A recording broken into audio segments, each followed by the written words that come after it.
La fe no es algo que se guarda, es algo que se transmite con fuego. No estamos aquí para llenar espacios, estamos para levantar generaciones, porque el verdadero legado no habla de lo que fuimos, sino de lo que ellos llegarán a ser.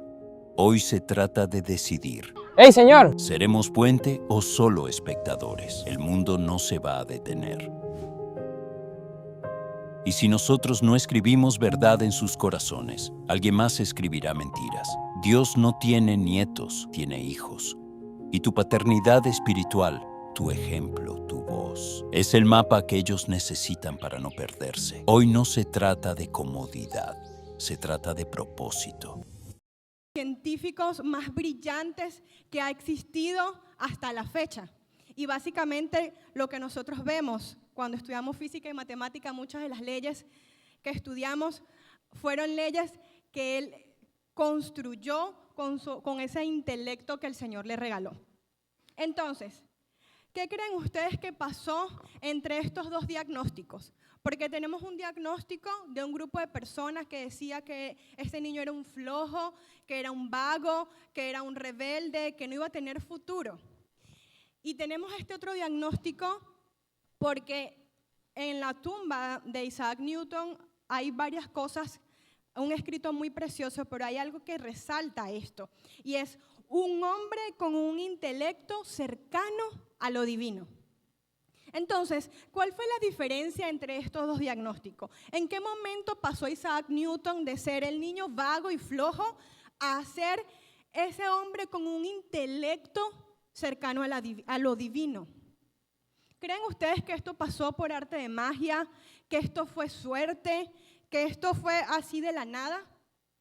La verdad es que no. La consecuencia de que hoy podamos decir que Isaac Newton fue alguien con un intelecto cercano a lo divino es porque hubo un padre espiritual que decidió ver belleza donde nadie veía belleza, y que en medio del caos y de la oscuridad que este jovencito representaba, decidió orar por él, amarle, mentorearlo, acompañarle y enseñarle el tiempo que tuvo que hacerlo, porque no pasó de la noche a la mañana.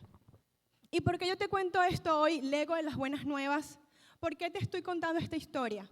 Porque hoy nosotros comenzamos esta serie que hemos llamado Generaciones. Y durante 5 domingos vamos a estar hablando del corazón de Dios como un Dios de padre e hijos. Y vamos a hablar del llamado que Dios nos hace a cada uno de nosotros como hijos de Dios para levantar un legado espiritual de forma intencional. Durante 5 semanas vamos a hablar de que Dios no tiene nietos, de que Dios tiene hijos. Vamos a hablar de cómo la fe no se hereda, sino que la fe se transmite.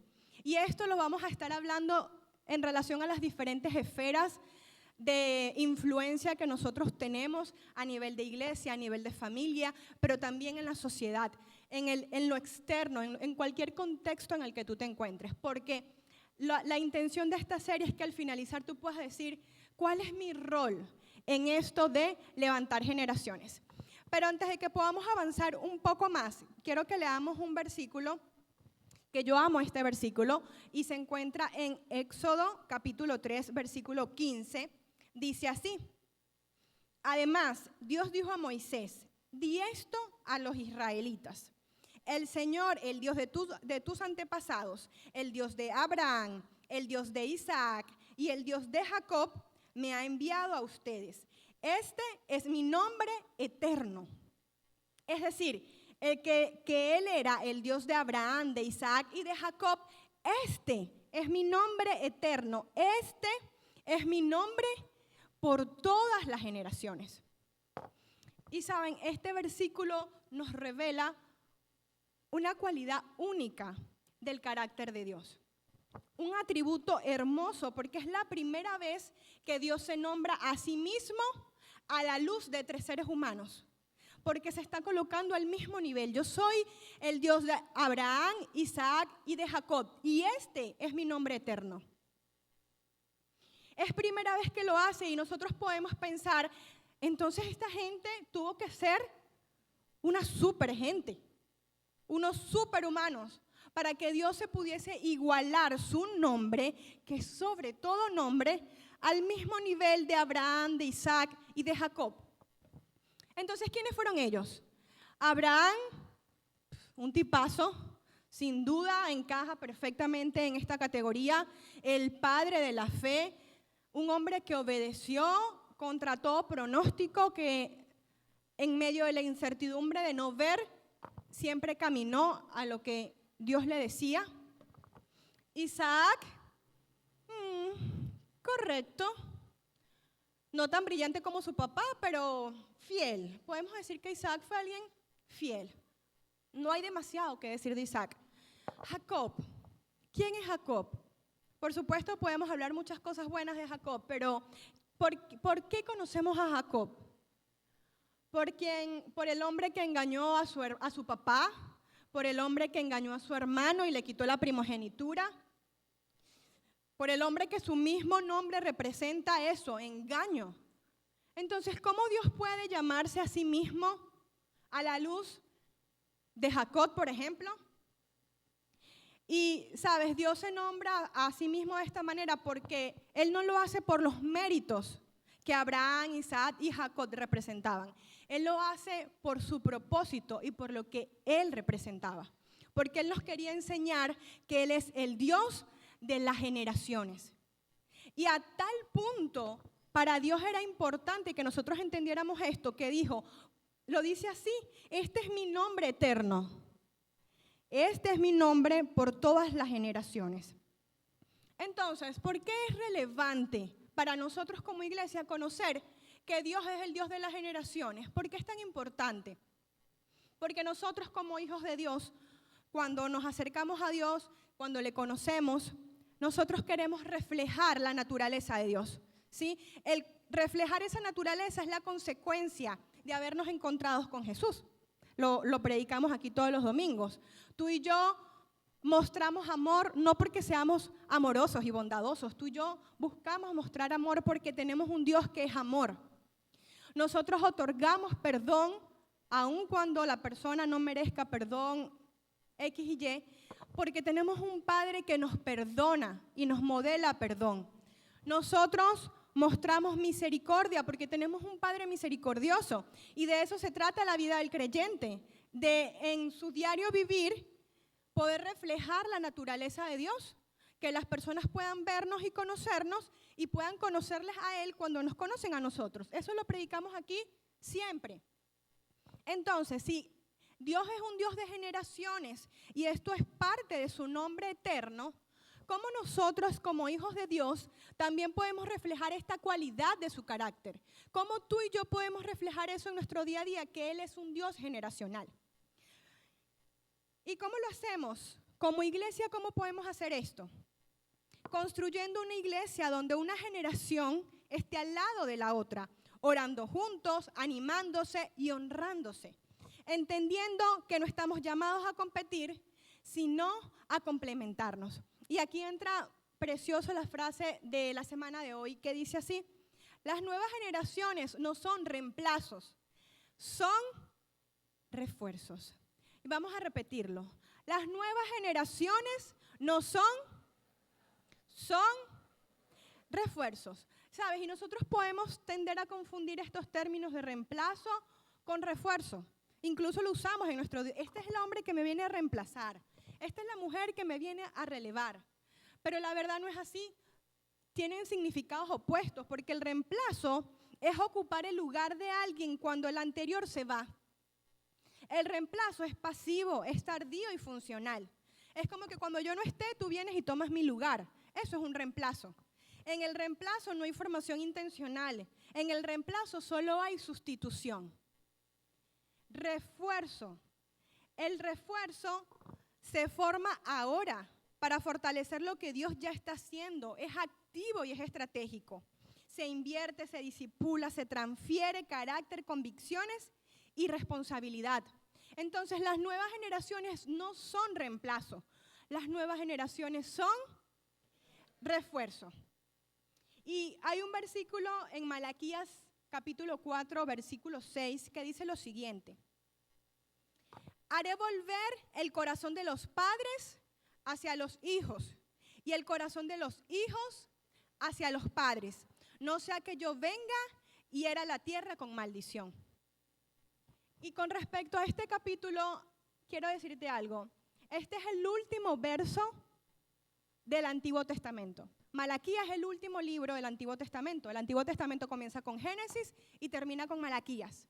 Y este versículo es el cierre del Antiguo Testamento. Y luego de ese cierre hubo 400 años de silencio. Ante 400 años de silencio, Dios pudo escoger terminar con cualquier otra cosa.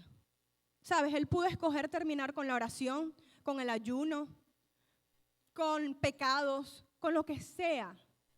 Y el Señor decide terminar, cerrar el Nuevo Testamento con un versículo que habla de conexión generacional. Y te quiero leer otro versículo, porque hay 154 pasajes en la Biblia, 154, que nos hablan de conexiones generacionales. Y de esos 154, 151 otorgan la responsabilidad de crear conexiones generacionales a los padres y a los adultos, no a las nuevas generaciones. A los adultos nos otorgan la responsabilidad primaria de esto. Miren lo que dice el Salmo 78 del verso 3 al 9. Las historias que hemos oído y conocido que nos transmitieron nuestros antepasados, no ocultaremos estas verdades a nuestros hijos. A la próxima generación le contaremos de las gloriosas obras del Señor, de su poder y de su imponente maravilla. Pues emitió sus leyes a Jacob, entregó sus enseñanzas a Israel. Le ordenó a nuestros antepasados que se las enseñaran a sus hijos, para que la siguiente generación la conociera. ¿A quién le dijo que la enseñara? ¿Quién debe enseñarla? Ok.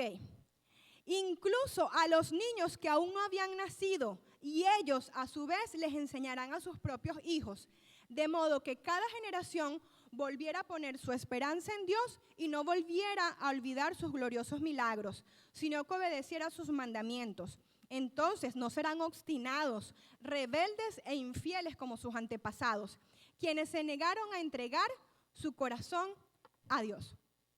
Como este versículo y como el versículo de Malaquías, encontramos 154 versos en la Biblia, donde nos otorgan la responsabilidad en primera instancia a los adultos. Malaquías dice, haré volver el corazón de los padres hacia los hijos. Y la consecuencia de eso es volver el corazón de los hijos hacia los padres. Y no voy a leerles los 154 versos aunque quisiera. Lo que te quiero decir con esto es que cuando hablamos de conexión generacional, cuando la Biblia nos enseña de conexión generacional, hablamos del corazón. ¿Sabe? No estamos hablando de moda. No nos está diciendo ahora los padres se tienen que vestir como los hijos. Gloria a Dios porque no se tienen que vestir ni peinar así. No están hablando de los gustos musicales. Gracias al Señor que no están hablando de los gustos musicales. No están hablando de que tenemos que sonar iguales. No, está hablando del corazón. Haré volver el corazón de los padres hacia los hijos. Y porque esto es tan importante que ustedes como papás y los papás aquí presentes lo puedan entender. Porque la paternidad, amados míos, no se puede subcontratar. O sea, tú no puedes subcontratar la paternidad a los líderes de builders de esta iglesia. Porque esto es tan importante, porque el llamado de Dios, recuerden que el Señor nos llamó, sí, a ser padres biológicos, pero también nos llamó a ser padres espirituales y madres espirituales. Y eso trasciende las fronteras y las paredes eclesiásticas. El Señor nos llamó a ser, a ir y a ser discípulos, indistintamente si hacerlos conlleva salir de la iglesia. Entonces, el llamado de Dios no se puede subcontratar. Tu paternidad y tu responsabilidad en el asunto no la podemos subcontratar a un grupo de la iglesia. Y para quienes no quiero asumir que todos sabemos qué es builders. Builders, nosotros les decimos, en esta iglesia llamamos builders a las nuevas generaciones, que son el área de niños, de preadolescentes, de adolescentes y de jóvenes. Y por supuesto que aquí hay un equipo precioso en el cual voy a tratar de que no se note mi corazón al respecto, pero hay un área en esta iglesia de líderes apasionados para servir a las nuevas generaciones. Pero no es su responsabilidad principal, es lo que quiero que entendamos. Es la responsabilidad de los adultos de esta iglesia. Es el llamado, si tú eres papá, es tu responsabilidad en primera instancia como padre y luego como padre espiritual. No podemos subcontratar esto, porque Builder está aquí y en el nombre del Señor que Él siga fructificando y multiplicando todo lo que Dios nos ha dado como iglesia.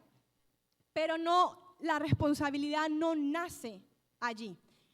Entonces, como ya les dije, todos nosotros, indistintamente del lugar donde tú estés, estamos llamados a ser padres espirituales. Y yo te quisiera motivar a que tú puedas pensar un momento. Si tú tuvieses que nombrar o listar a las personas en las que tú te estás invirtiendo en esta temporada de tu vida, ¿qué edad tienen esas personas? ¿Qué edad tienen?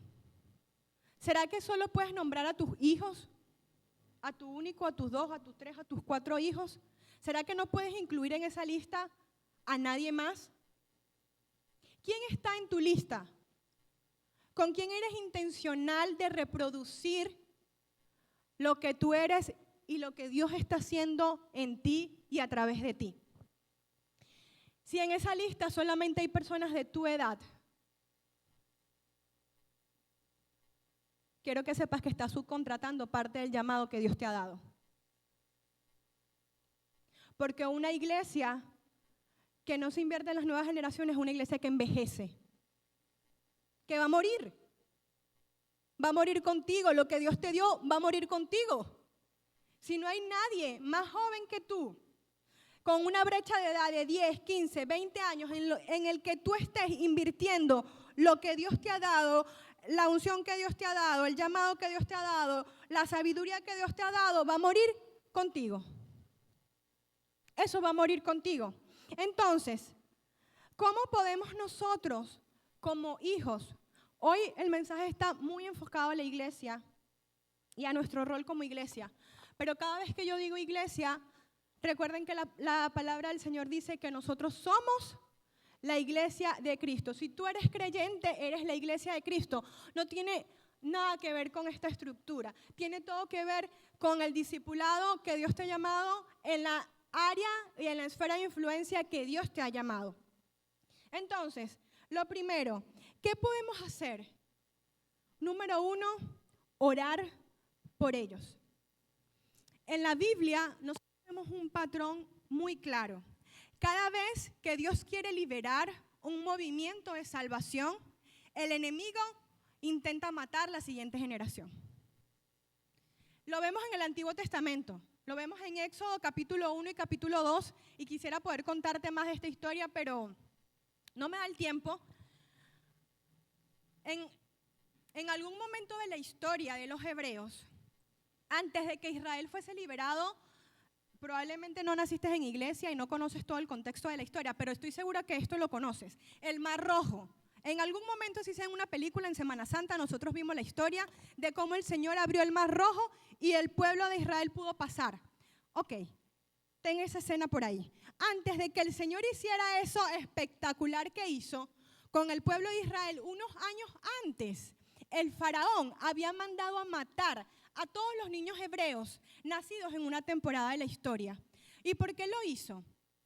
Porque los hebreos se estaban reproduciendo y estaban tomando fuerza y él se sintió intimidado y manda a matar a todos los hebreos. Resulta que en esa temporada de ese decreto nace Moisés y la mamá de Moisés, asustada me imagino como todas las mamás de ese momento, decide buscar la manera de preservar la vida de su hijo, así sea tener que dejarlo. Y lo coloca en una canasta y lo lanza en un río. Ella confió que en algún momento una familia iba a poder tomarlo. Y resulta, amados míos, que Moisés, ese niño al que el Señor le preservó la vida, fue quien libertó al pueblo de Israel para caminar sobre el Mar Rojo y posteriormente los 40 años en el desierto y otro montón de historia. Cuando el Señor quiere levantar un movimiento de salvación, porque levantó a Moisés para liderar ese movimiento de salvación para su pueblo, ¿qué hace el enemigo? Intenta matarlo. Y lo vemos en el Antiguo Testamento con Jesús. Lo puedes conseguir en Mateo 2. Antes de que Jesús comenzara su ministerio, cuando Jesús nació, Herodes, que era quien lideraba en esa temporada, escucha que el rey de los judíos ha nacido. Y él dice, el único rey de aquí soy yo. Y manda a matar a todos los niños nacidos en Belén. Pero el Señor le preservó la vida a Jesús. Gloria a Dios por eso, porque ahora tú y yo estamos aquí a consecuencia de su salvación. Entonces, ¿por qué el enemigo hace eso? Porque él sabe que si elimina a los hijos, corta al futuro pueblo. Porque él sabe que si destruye la generación que viene, interrumpe el propósito. Porque cuando el enemigo no puede detener el movimiento de Dios, intenta eliminar la generación que lo va a continuar. Y tú y yo, iglesia, estamos llamados a orar por esta generación. Porque yo no sé si te has dado cuenta, pero el enemigo no es que viene, es que ya está. Desde hace mucho tiempo de frente y sin rodeo, apostando a la muerte espiritual de esta generación. Tenemos una generación en oscuridad, en desesperanza, en ansiedad, en depresión, en suicidio adolescente como nunca antes en la historia. Tenemos una generación confundida sexualmente, una generación bombardeada con un montón de ideologías. Tenemos creyentes en la iglesia influenciados por ideologías. Tenemos hijos de Dios no queriendo tener hijos, prefiriendo adoptar perros. ¿Por qué? Porque el enemigo sabe que si ataca a esta generación, si ataca a nuestros hijos, no va a poder continuar. Su movimiento es el movimiento de salvación. No va a poder continuar. Entonces, si cada vez que el Señor quiere levantar un movimiento de salvación para su nación y el enemigo viene como consecuencia a querer matarlo, y es lo que estamos viendo con nuestros ojos, no nos lo están contando, lo estamos viendo. ¿Qué quiere decir eso? Que un movimiento de salvación viene. Pero nosotros debemos levantarnos para orar, para guardar, para respaldar a tus hijos, a tus sobrinos y a los hijos espirituales que el Señor te ha dado. Es uno de los llamados que Dios nos ha dado. Lo segundo que nosotros podemos hacer es vivir para levantar la próxima generación. Y como les decía hace unos minutos, muchos de ustedes son llamados y están siendo llamados por Dios en diferentes áreas. Puede ser que tú estés llamado a levantar mujeres, hombres, matrimonios, adultos jóvenes, empresarios, lo que sea que el Señor te haya dado y entregado en tus manos. Pero el Señor no nos ve a nosotros con ministerios aislados. El Señor nos ve como parte de eslabones de una cadena generacional. Entonces, indistintamente del llamado que consideres que Dios te ha dado, allí el Señor te está llamando a levantar generaciones. No a levantar tu nombre, no a levantar solamente a personas de tu misma edad, a levantar las próximas generaciones que puedan continuar lo que el Señor está haciendo allí. Y en la Biblia encontramos muchísimas historias preciosas con respecto a esto. Vemos la historia de Moisés y Josué en Éxodo capítulos 33. Yo no sé si lo sabes, pero ese Moisés que te hablé hace un rato, que libertó el pueblo de Israel, pastoreó y lideró a la iglesia y al pueblo más difícil, quejumbroso y tóxico de la historia. A ese hombre le tocó liderar a esa gente. Y yo me imagino a Moisés abrumado por todo, porque esta gente era muy fuerte. Veían los milagros del Señor, 2 minutos después se quejaban. O sea, era un tema complicado. Yo me imagino a Moisés en algunos momentos de su historia abrumado con este pueblo, queriendo ir a la presencia de Dios, a descansar del ruido, del murmuro, de la queja y dejar sus cargas en la presencia del Señor. Porque, no sé si lo sabes, pero en ese momento de la historia no es como ahora, que nosotros cerramos los ojos y tenemos la convicción de que oramos y que Dios nos escucha. En esa temporada de la vida no funcionaba así, solo el líder, el sacerdote, era el que podía entrar a la presencia de Dios, orar y venir y traer respuestas. Y sabes, en los últimos años, en los últimos capítulos del Éxodo, vemos que Moisés, aún abrumado por este pueblo, se llevaba ¿a quién con él? A Josué. Aún pudiendo entrar solo en la presencia de Dios, él decidió llevarse a alguien que los teólogos estiman que era un jovencito entre 15 y 18 años para ese momento. Y decidió llevarse a Josué a entrar a la presencia de Dios con él. Y yo me imagino quizás a Moisés diciéndole a Josué, Josué, así se escucha la voz de Dios. Josué, así se responde a la voz de Dios. Josué, así se adora a Dios. Saben, y en ese capítulo, en Éxodo 33 y en otros pasajes vemos cómo incluso Moisés se retiraba y Josué quedaba adorando. ¿Por qué? Porque hubo un padre espiritual que estaba abrumado en su asignación general. Porque la asignación general de Moisés era pastorear a ese pueblo.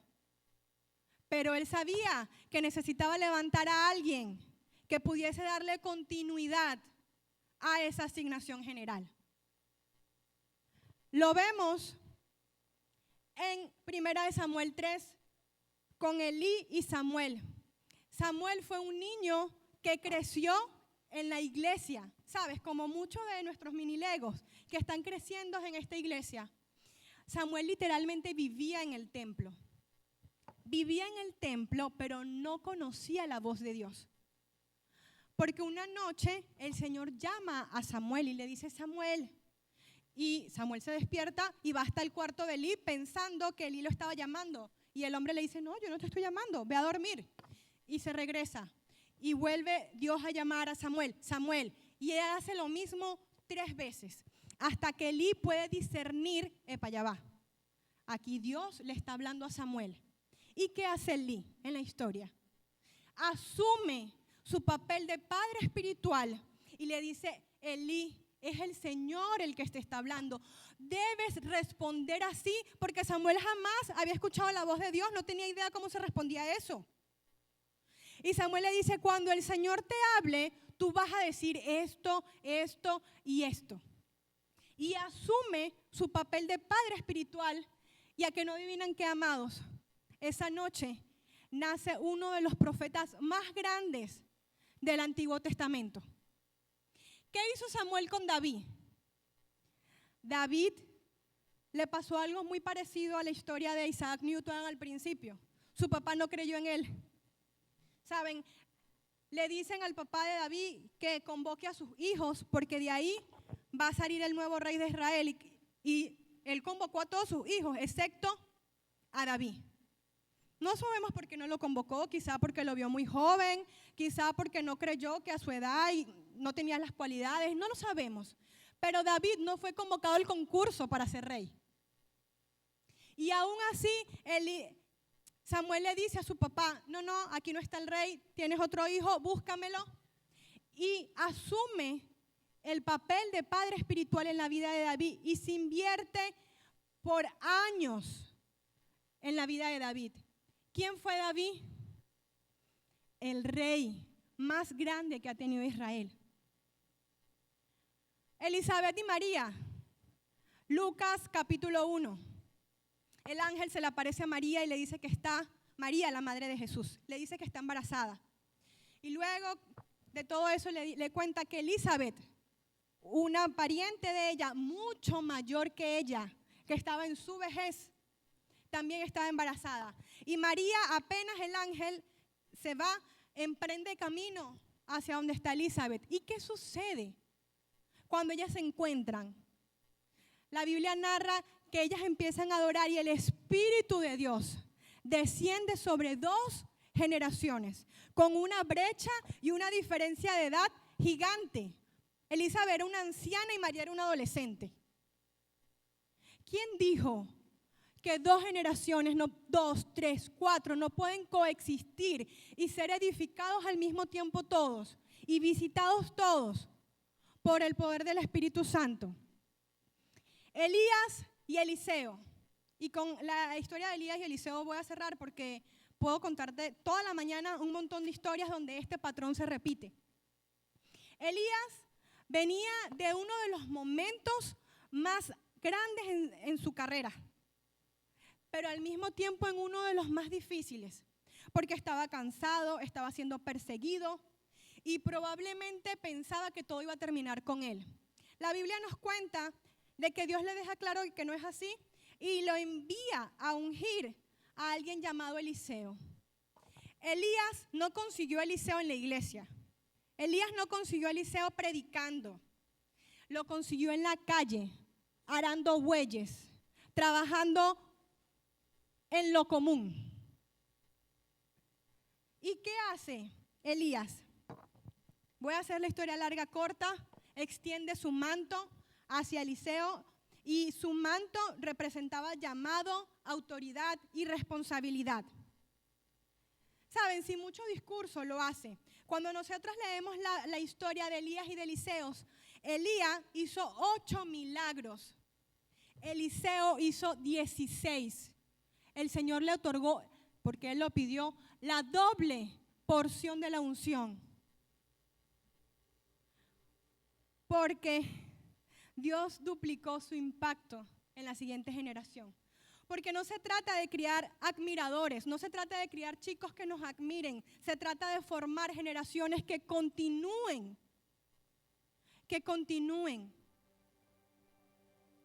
Y desde hace una temporada para acá, a mí me corresponde consumir y escuchar los mensajes desde la fila de atrás, a veces desde las escaleras, porque tengo a mi hijo en el área de maternal. Y desde ese puesto, tú puedes vivir muchas cosas. Desde la parte de atrás puedes tener mucha distracción, porque pasan muchos, salen los niños, llevan a los niños al baño, pasan los servidores. Pero si tienes un poquitico más de ojo, desde ese lugar puedes ver cosas muy lindas. Puedes ver a nuestros preadolescentes en el piso editando las historias que tomaron unos minutos antes. Puedes ver a los adolescentes que toman fotos, caminar por los pasillos de la iglesia. Desde ese ángulo puedes ver a nuestros jóvenes que están haciendo el en vivo todos los domingos. Desde ese punto, dije que no me iba a quebrantar porque ya lo hice en el primer servicio. Se supone que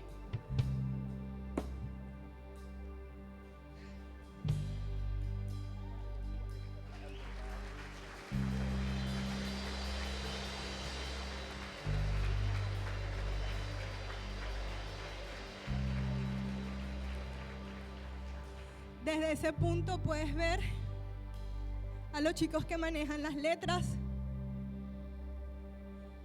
Desde ese punto, si quizás caminas, puedes ver a nuestros backstage y a todos nuestros servidores, a todos esos que tienen una energía enorme y que para muchos de nosotros a veces pueden ser molestos o que nos pueden abrumar su energía.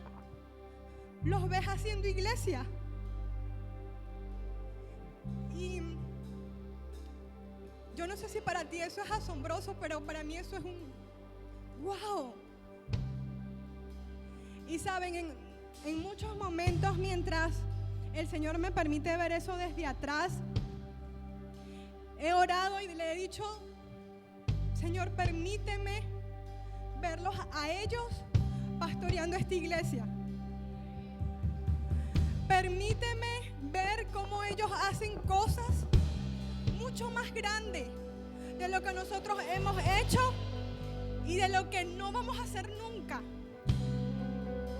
Permíteme ser una madre espiritual que edifica a las nuevas generaciones.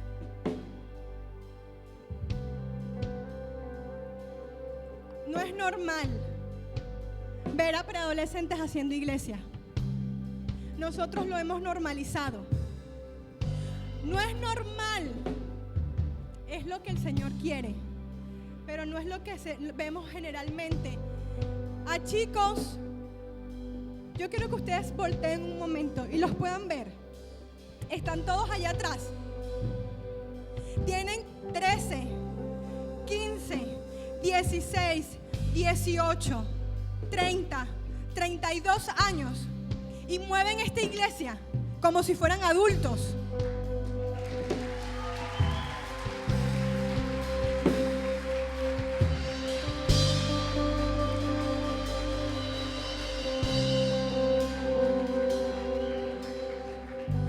Muchos de ellos vienen sin sus padres a esta iglesia.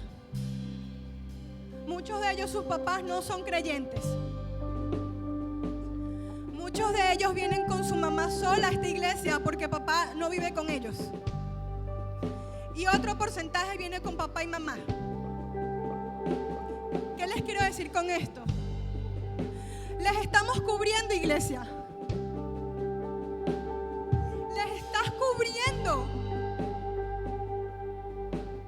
Muchos de ellos no saben lo que es tener un papá en casa. No saben lo que significa alguien que provea, cuide y proteja.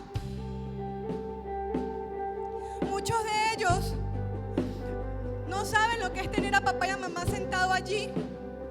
Escuchan una cosa aquí y escuchan otra cosa diferente en su hogar. ¿Estás siendo tú ese padre y esa madre espiritual que le modela lo que la Biblia dice? ¿Estamos cumpliendo esa asignación o la estamos subcontratando? O sea, la delegamos a builders. El llamado te lo hizo Dios a ti y me lo hizo Dios a mí. Porque Dios es el Dios de Abraham, de Isaac y de Jacob.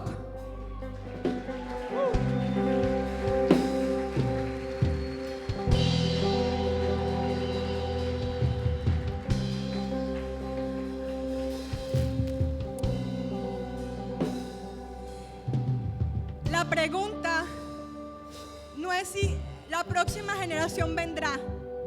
La pregunta es si la estás cubriendo. Y esto es si tú tienes 20 años. Si tú estás en iglesia y tienes 20 años, tú puedes dar paternidad a alguien menor que tú. Pero también esto es si tú 60, 50, 70, la edad que tengas. Estás cubriendo a la próxima generación. Porque en el reino de Dios no hay jubilación espiritual. Mientras tengamos aliento, tenemos asignación. Mientras tengamos aliento, tenemos asignación.